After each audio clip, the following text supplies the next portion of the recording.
Ry mpiara-mianatra namana faly miaravantsika indray amin'izao sabata izao tonga amin'ny famaranana ny bokon'ny Josoa, fianarana bokon'ny Josoa isika, leson'ny finoana, lesona fahatelo ambin'ny folo izay nampitonaina ny lohateny hoe fidionareo anio. Safidy zany no miandry antsika ankehitriny amarana antsika ny telo volana farany amin'ity lesona Josoa ity.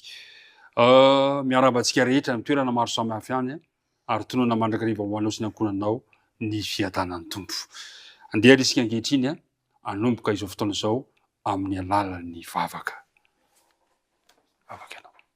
Andriamanitra rainay io, saotra no ty sabata izay omenao anay ity. Saotra no ny fitsaharana izay omenao anay, ary misaotra no ny fitahiana izay ampanantenainao ho anay amin'izany sabata izany. Saotra anao koa satria azo fitahim-panahy zahay amin'ity maraina ity, hianatra ny teninao, hamerina ny teny izay nianaranay nandritry ny herinandro. Andriamanitra rainay io, hamindra fo aminay anenao, ka ny fanainao masina no ataonao aty aminay mba azahoanay mahatakatra ny tianao ambara, ary omenao lesona vaovao sarobidy indray zahay amin'ity maraina ity. Dia mitahiny mpijery sy ny mpiaino tsiraray avy.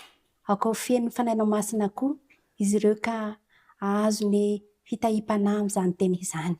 Dia fitosi ny osotro ny fanainao masina izay teny, ka tsy teny afa-tsy izay atoronao eo am-bavanay ihany. Ny anaranao Kristy mpamonjy no anonanay sy angatanay izany vavaka izany. Amen. Amen. Eny ary miarabanareo amin'ny rahavavy. Tafaraka indray tsika androany. Ny misy andinina atao tadina, andiny mahafinaritra izy io. Andeha ary hoenontsika ny tsy anjery izay voatokana ao amin'izany lesona izany.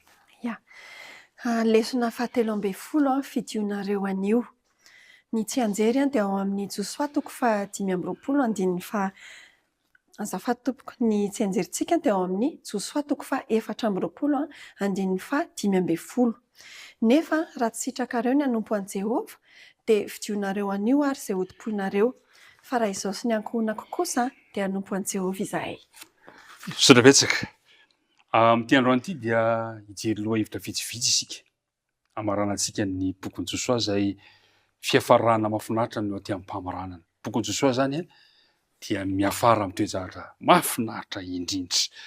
Ao amin'ny Josoa toko faha 4:20 no ifantohan'ny resaka androany izay teny farana ataon'ity mpitarika mahery vaika.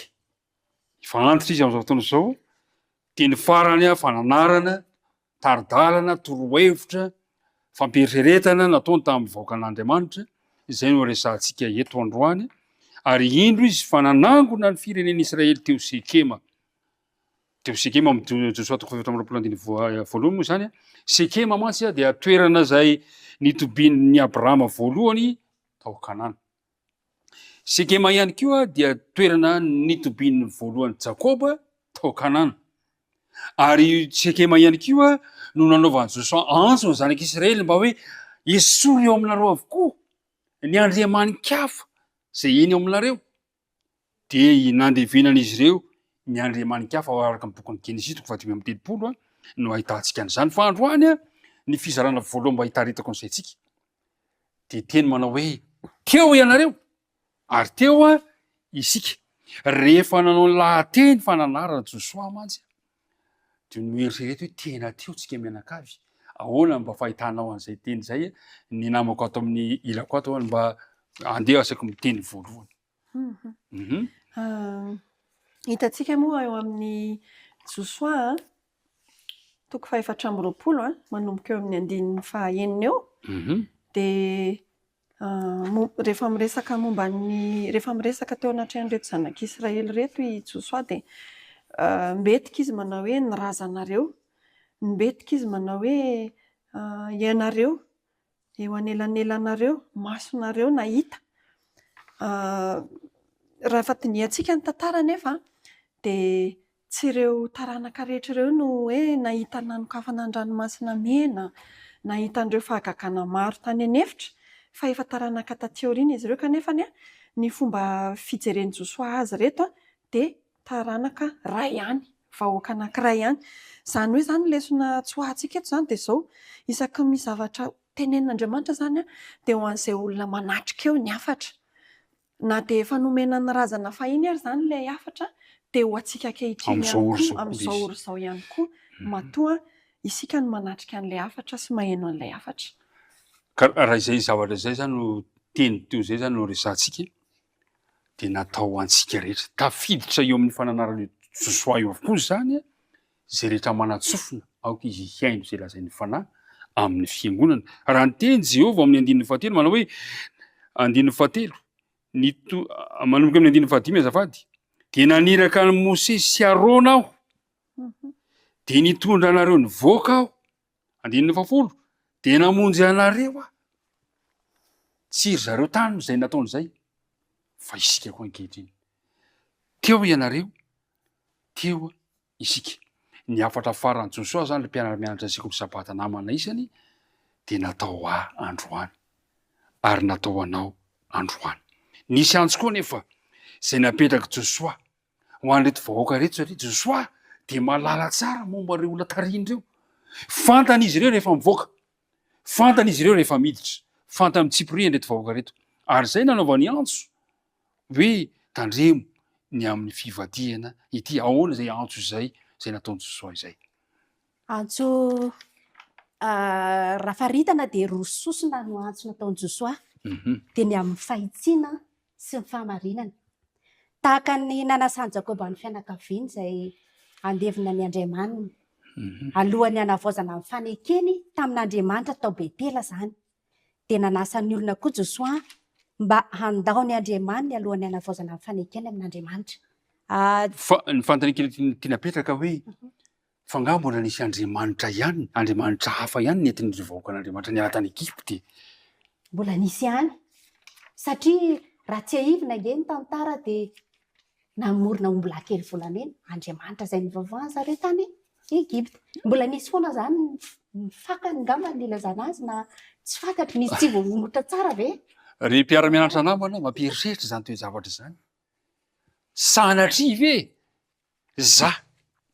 sanatria ve isika manompo an'i Jehovah zany zao, efa fotoan'ny Jehovah nivoaka avy any Egypta, mbola sanatria ve mety mbola misy zavatra tehiriziko ato, Andriamanitra hafa?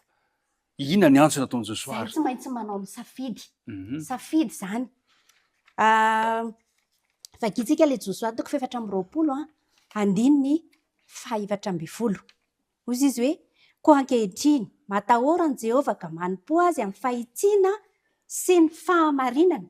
Eo zany tsy misy hoe mbola misy sampy hafahafa any, fa amin'ny fahitsiana, amin'ny fahamarinana marina, Tsy mizarazara. tsy mizarazara zany.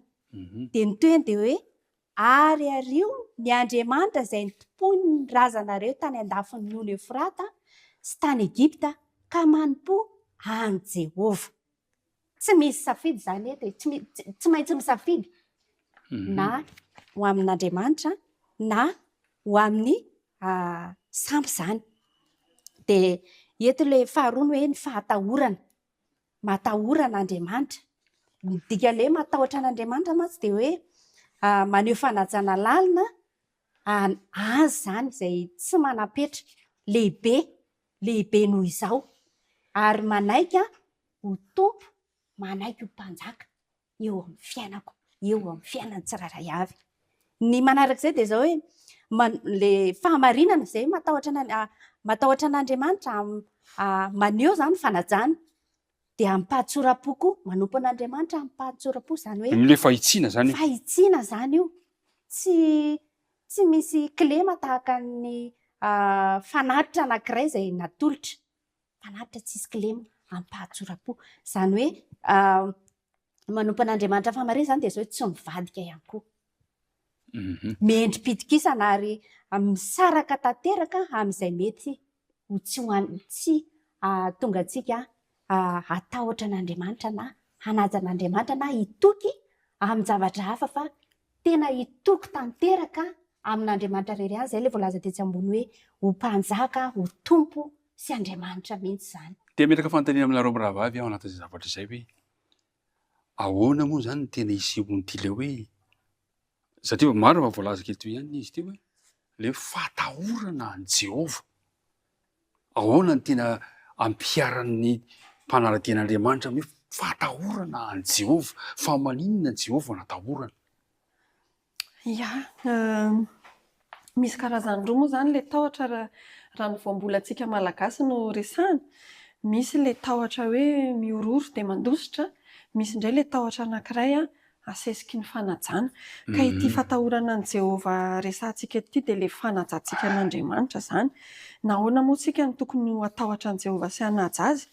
Satria mila resy lahatra zany tsika fa lehibe Andriamanitra. Izy zany mpahary an'izao rehetra izao, izao tontolo izao, mpahary atsika izy. Masina izy, tsy manapetra izy amin'ny Andriamanitra azy. Ary mila mahatsapa ihany koa isika fa kely isika. Mpanota isika ary manapetra isika ary izy dia raitsika. Napetraka teto amin'ny fiainantsika olombelona moa zany hoe misy natao hoe ray aman-dreny, misy natao hoe zanaka, izay miteraka fifanajana eo amin'ireo anankiroa ireo satria ny anankiray lehibe ary ny anankiray kely dia toy izany koa ny amin'ny Andriamantsika. Izy mpahary atsika, izay ny antony hanajantsika azy amin'ny fatahorana dia mba hanompoantsika azy zany vokatr'izay fatahorana an'Andriamanitra izay. Saotra tompoko. Nisy antso moa nataon'i Jesosy le hoe matahorana Jehova dia manompo azy amin'ny fahitsiana, manompo azy amin'ny fahamarinana, dia hoy izy nefa raha tsitrakareo dia fidionareo. Raharaha zany. Fa izy kosa nefa dia nanapa-kevitra raha mampitarika azy, dia naneho modely izy, fa raha zao sy ny ankohonako dia hanompo an'i Jehova. Zany no tena mpitarika manome modely. Tsy manery ny hafa izy fa manome kosa modely hoe azonareo atao koa manahaka azy ataoko. Dia ny valitenin'ny olona ary io le tapany manaraka resantsika hoe afaka mifidy ianao, afaka misafidy ny hanompo ianao. Inona navaliny olona? 140 dia namaly ny vahoaka ka nanao sanatria raha afoy an Jehova izahay ka hanompo izay andriamanikafo. Tsara be ny valiteny, tsara tsy? Tena tsara. Manahoana zany fanapa-kevitra zany? Zay tsy io no Andriamanitra zany setry. Izy no nitara-dalana anay, izy no nivavahana ray aman-dreninay, razambe anay, ary mandraka ankehitriny dia aleo izay hanompo azy ihany. Hitantsika eto zany fa tsy hoe andininy ray fotsiny ny ilazana zany ato fa manomboka eo amin'ny 9 ka hatramin'ny 12 dia tena manome tokony zanak'Israely fa hanompo an Jehova ozy. Ary amin'ny 9 moa dia ny farana mihitsy hoe fa izy no Andriamanitsika. Zava-dehibe anie zany, ary tokony omena bravo. Dia ny mety anatenan'izay mihitsy moa zanak'Israely eto hoe mahafinaritra ozy Josoa. Kanjo ao amin'ny 7 dia ozy izy Josoa hoe tsy mahay manompo an Jehova ianareo. Sahala amin'ny enjana le valiteny Mahadiso fanantenana zany. mahadiso fanantenana hoe fa tsy mahafa-po anao ve zany ny zavatra efa tokony omenay. Dia tena tsy mahafa-po tokoa le izy satria vava fotsiny. Fa inona ary ny antony mahatonga an'i Josoa ilazan'izany? Fa inona ny antony? Efa ela, tsy efa ela ny zanak'Israely namerina zany teny Efa zany. ela mihitsy. Nandritra ny 7 taona nge tany anefitra dia izay foana no ateny havalin-dreto zanak'Israely reto tamin'ny Mosesy. Rehefa nisy ny fitsipika andeha jerentsika ny Exodus 19:20 hoe inona ny zavatra nilazain'izy ireo. Efa ela zany le izy. Dia indray miredina namaly ny olona rehetra ka niteny hoe izay teny rehetra nolazain'i Jehova dia ho tanterahanay. Ary noentin'ny Mosesy tany amin'i Jehova kosa tenin'ny olona. Efa eny foana zany ary reto tanànankireto dia nampitaina an'izay. Dia hita ny verimbera dia eto koa zany nandritra ny 70 taona zany izay dia nitranga. Dia raha jerentsika koa amin'ny verina izy amin'ilay Josoa 7:20 le hoe ary nanao faneketany tamin'ny vahoaka ny Josoa tamin'izany andro izany ka nanome azy lalàna sy didy tany Sekema. Izany hoe verimberina foana zany izay. Nefa zareo mivaova foana. Mivaova indray. Dia eo mihitsy. Izay no nahatonga an'i Jesosy hiteny tamin'ny fiangonana amin'izao ankehitriny izao. Izao laza Jesosy amin'ny filazantsara Matteo 7:20 mampatahotra.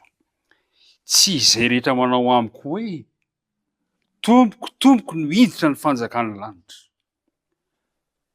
Izay lazain'i Jehova dia ataonay hozy ireto vahoaka ireto. Izy no Andriamanitra, izy no Andriamanitra ny razanay, ary izy no Andriamanitsika. dia o Jesosy tsy izay rehetra manao tomboky niditra fanjakana lanitra fa izay manao sitrapony raiko izay any an-danitra. Ry izy mirahavavy mila fanavaozana ny fanarana an'Andriamanitra. Ary tsy hitany Josoa zay. Hitany Josoa zay etaeta zay. Izy ireo nge tia hanompan'Andriamanitra tokoa.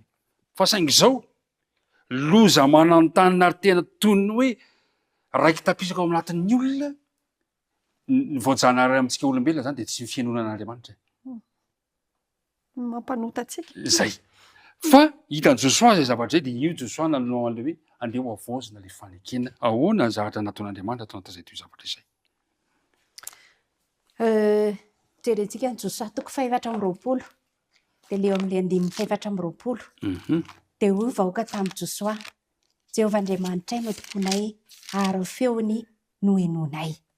Izany hoe tamin'io fotoana io dia efa fanotelo ny aniana ny olona, mianina foana zany ny olona isaky ny teny Josoa, dia no amafisana izay fanekem-pihavana izay tahaka ilay natao tamin'ny zanak'Israely tany amin'ny Mosesy ihany zany ilay nanome ny didy, ny hanome didiny amin'ny fitsipika sy ny lalàna izay nomen'Andriamanitra zany.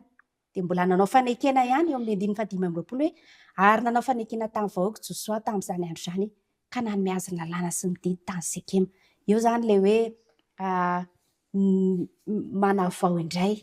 manavao indray satria misy fotoana zany ilay hoe verina foana ilay fanekena dia mety tsy haiko hoe adino ve sa nanahoana fa ilaina zany izay fanavaozana izay zany hoe fiverenana indray amin'Andriamanitra zany.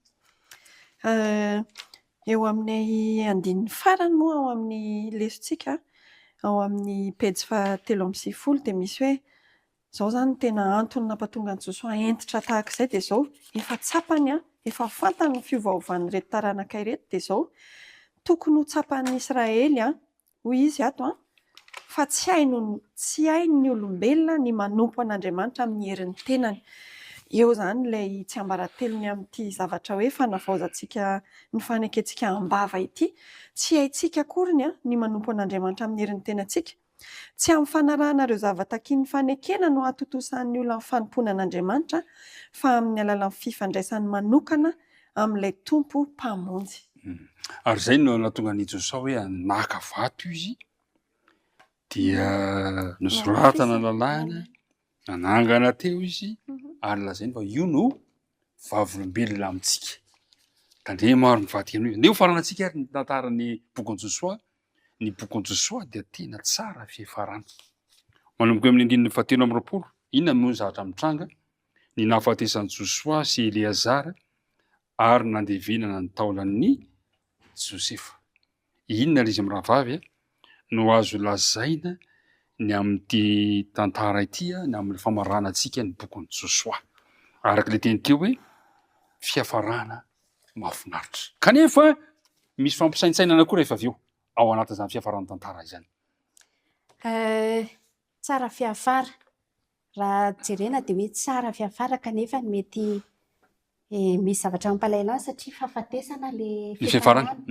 Fahafatesan'i Josoa zany. Na dia izay aza nefa ny zavatra nitranga, nenge vakiantsika aloha ilay Josoa toko 420 eo amin'ny 19 sy ny 30 hoe ary taorian'izany zava-nitranga rehetra izany dia maty Josoa zanaky Nona mpanompon'i Jehovah rehefa 100 taona ny androny dia nalevina tao amin'ny faritanin'ny lovany izy dia tao Timnat-Sera ary amin'ny tany be havoana any Efraima avaratry ny tendrombohitra Gay. Nalevina. Izay zany ilay mahafinaritra aloha zany hoe nalevina. Ny olona anankiray rehefa maty dia matetika foana ny hoe aiza no alevina?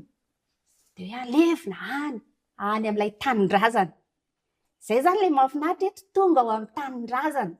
I Josoa zany eto. Ny zanak'Israely zany hoe hitoetra maharitra ao zany reto taranaka ireto. Ao amin'ny lesona izy dia izao no ambarany azy hoe ankehitriny dia mandevina mitarika azy ao amin'ny faritry ny lovana izy ireo. midika ho fitoerana maro zany hoe tsy andehandeha hitety hevitra intsony zany rehetra zanak'Israely tapitra zany ny fotoana tapitra atreo fandehanana. fotoana zay fandehanana hipetraka ao amin'ny lova izay ho azy ireo zany ho an'ny taranaka vaovao izy ireo zany izay taranaka tsovady de Josoa Eleazara ihany koa zany de nitoetra sy nalevina tao amin'ny toerana io. Tsara fifarana ilay izy hoe satria ao zareo tsy mandehandeha intsony fa fanontaniana mampieritreritra de ity. Ohatra hoe lany fongana zany ilay mpitarika eto zao. Lasa Josoa, efa tsy eo koa Josefa, tsy eo Eleazara, ho fongana ny fiangonana ve. Fanontaniana mampieritreritra de zao. Anahoana ny taranaka aoriana rehefa lasa le mpitarika? Ho vita an'ireo taranak'Israely ireo ve ny hanohy atoky an' Jehova? Vitan'izy ireo ve ny hanohy androaka ireo firenena manodidina azy? Vitan'izy ireo ve ny matoky hiazona le hoe tandremo ny miray amin'ireo firenena hafa ireo de ho antsika ka ny taranaka ankehitriny. Ho vitantsika anahoana re? Ho lasa daholo le mpitarika ny fiangonana ireo ankehitriny de efa tonga ny fotoana. Ny taranaka ankehitriny ve voazona ve ny fahamarinana? Ny azo antoka anefa de zao, na tiako na tsy ho tiako, tsy maintsy ho tsara fifarana ny lalantsika fiangonana de. Satria ho tafahoana am'le tanina-panantenana antsika mianakavy. Eo zany antsika niona. Namoka toatra ny te izato lazaina. Ie, ao amin'ilay vao manomboka ao ny lesitsika de misy teny toy izao hoe efa manakaiky ny fotoana hahafatesan'i Josoa nefa tsy mbola manangasanga izay handimby azy. Ny fanavaozana ny fanekena ozy izy de fampatsahivana amin'ny Israely fa hiave mihitsy ny mpanjakan'izy ireo. Ary koa raha mitoetra ho matoky aminy izy ireo de ahazo ny fiarovany. Tsy mila olombelona hanjaka aminy ny Israely amin'ny mahafirenena eo ambany fanapahan'Andriamanitra azy de tokony ao an-tsain'izy ireo mandrakariva fa Jehova no an'ny mpanjakany. De toy izy kely amin'ilay hoe ho faty ary Josoa efa maty koa ny mpitarika sasany hafa, Jehova ny mpanjaka kanefa de zao nanafatrafatra mafy Josoa ary zay moa le tsy anjerintsika hoe fa raha tsy sitrakareo zany ozy izy ny hanompo an' Jehova de vidionareo an'io. Zany hoe zany ty hafatra Josoa ty zany de mametraka an'izay le safidy zay tsy miankina amin'ny tenany. Raha i Josoa efa ny safidy an'Andriamanitra de ny zanak'Israely kosa mety tsy safidy an'Andriamanitra.